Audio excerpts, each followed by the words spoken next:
নতুন বইয়ের গন্ধে মুখর অমর একুশে বইমেলা, তবে প্রত্যাশার তুলনায় ভিড় ছিল কম।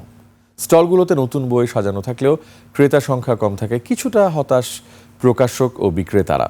বিস্তারিত জানাচ্ছেন সুমাইয়া খান।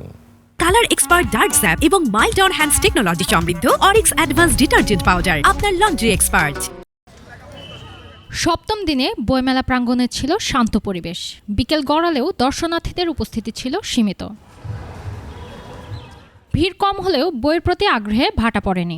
আমি আমার মা বাবার সঙ্গে এসেছি, আমার খুব ভালো লাগছে আর আমি কমিক্স কিনতে এসেছি। ছেলের জন্য আজকে আসা হয়েছে, ও খুব আগ্রহী যে না আমি বই মেলায় যাব, বই কিনবো, এই কারণে আজকে আসা আর কি। এবার স্পেসিফিকভাবে ভালো লাগছে কারণ এবার বইমেলাটাতে এমনিতে আপনার একটু ঠান্ডা এখন সময় বা এখন রমজানের সময় বিকালের সময় একটু নিরিবিলি আসা যায়। প্রকাশক ও বিক্রেতারা বলছেন ক্রেতা কম থাকায় বিক্রির পরিমাণ তুলনামূলকভাবে কম। অনেকেই মনে করছেন রোজার কারণে হয়তো পাঠক উপস্থিতি কম।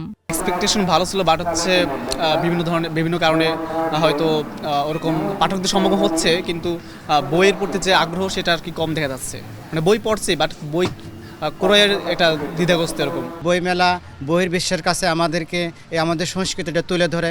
মেলায় অনেক শিশু কিশোরদের আগমন ঘটে, তাদের মধ্যে সাহিত্য চেতনা এবং সংস্কৃতি চেতনা বোধ তৈরি হয়। প্রকৃত যারা বইপ্রেমিক তারা কিন্তু বইমেলায় আসছে এবং তারা বই ক্রয় করছে।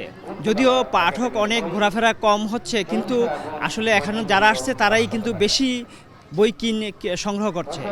এদিন মেলায় নতুন ৮২টি বই এসেছে। এ নিয়ে মোট প্রকাশিত বইয়ের সংখ্যা দাঁড়িয়েছে ২৮১টি। পাশাপাশি হয়েছে ৪টি বইয়ের মোড়ক উন্মোচন। নিরাপত্তা নিশ্চিতে মেলায় দায়িত্ব পালন করছে পুলিশ, র্যাব ও অন্যান্য আইনশৃঙ্খলা রক্ষাকারী বাহিনী। প্রবেশপথে অব্যাহত আছে তল্লাশি ও সার্বক্ষণিক নজরদারি। সুমাইয়া খান, একুশে টেলিভিশন, ঢাকা।